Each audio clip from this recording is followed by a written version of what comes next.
ചുറ്റാരിപ്പറമ്പിൽ 2 കടകളിൽ മോഷണം. 10,000-ഓളം രൂപയും സാധനങ്ങളും കവർന്നു. തൊട്ടടുത്ത 2 സ്ഥാപനങ്ങളിൽ മോഷണ ശ്രമവും ഉണ്ടായി.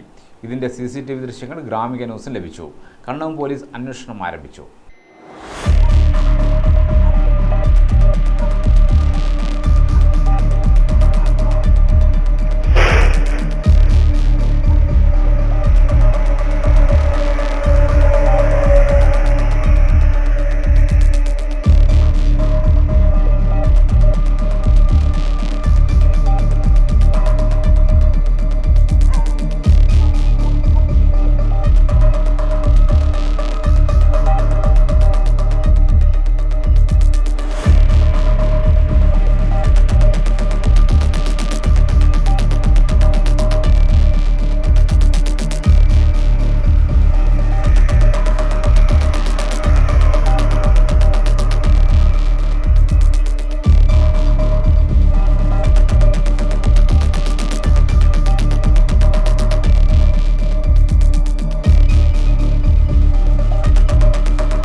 വ്യാഴാഴ്ച പുലർച്ചെ 2 മണിയോടെയാണ് മോഷണം നടന്നത്. ചിറ്റാരപ്പറമ്പ് ഗവൺമെന്റ് ഹയർ സെക്കൻഡറി സ്കൂളിന് മുൻവശത്ത് നിശാന്തിന്റെ ഉടമസ്ഥതയിലുള്ള Nom Bites Bakery and Cool Bar, CP അസീസിന്റെ ഗാലക്സി ഫാൻസി ആൻഡ് ഫുഡ്വെയർ എന്നീ കടകളിലാണ് മോഷണം നടന്നത്. 2 കടകളിൽ നിന്നും 5,000-ഓളം രൂപ വീതമാണ് കവർന്നത്.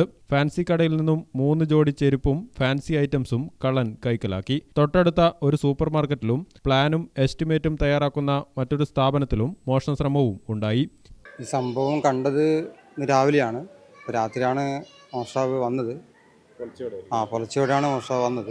പിന്നെ നമ്മൾ ബേക്കറിയിൽ പൂട്ട് പൊളിച്ചിട്ട് അകത്ത് കയറിയിട്ടുണ്ട്. 2 പൂട്ട് പൊളിച്ച് അകത്ത് കയറിയിട്ടുണ്ട്.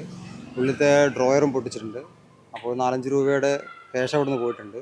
അതേപോലെ തന്നെ തൊട്ടപ്പുറത്തെ കോയിൻസാണ് കൂടുതൽ പോയത്. തൊട്ടപ്പുറത്തെ ഫാൻസിയിലും മോഷണം നടന്നിട്ടുണ്ട്. അവിടെ നിന്ന് 4,000 രൂപയോളം പോയിട്ടുണ്ട്. അതേപോലെ അവർ ചെരുപ്പ് പോയിട്ടുണ്ട്. ഫാൻസി ഐറ്റംസൊക്കെ നഷ്ടപ്പെട്ടിട്ടുണ്ട്. അതേപോലെ തന്നെ തൊട്ടപ്പുറത്തുള്ള ഇൻസൈറ്റ് ഹോംസിലും മോഷണ ശ്രമം നടന്നിട്ടുണ്ട്. പ്ലാൻ എസ്റ്റിമേഷൻ വരയ്ക്കുന്ന അവിടെ നിന്നും മോഷണ ശ്രമം നടന്നിട്ടുണ്ട്.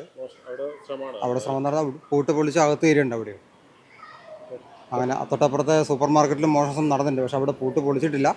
അവിടെ ശ്രമം നടന്നിട്ടുണ്ട്. അവിടുത്തെ ക്യാമറയിൽ ദൃശ്യങ്ങൾ വ്യക്തമായിട്ടുണ്ട്. പക്ഷേ മാസ്ക് കിട്ടിയിട്ടാണ് ഉള്ളത്. പോലീസിൽ കംപ്ലൈൻറ്റ് കൊടുത്തിട്ടുണ്ട്. നമ്മൾ പോലീസ് വന്ന് പരിശോധിച്ചിട്ടുണ്ട്. ഇനി ബാക്കി പരിശോധനകൾ നടക്കുമെന്ന് പറഞ്ഞിട്ടുണ്ട്. ഇല്ല, ആദ്യമായിട്ടാണ് ഇങ്ങനെ സംഭവം നടക്കുന്നത്. കണ്ണൂർ പോലീസ് സ്ഥലത്തെത്തി പരിശോധന നടത്തി കേസെടുത്ത് അന്വേഷണം ആരംഭിച്ചു. ഗ്രാമിക ന്യൂസ്, കൂത്തുപറമ്പ്.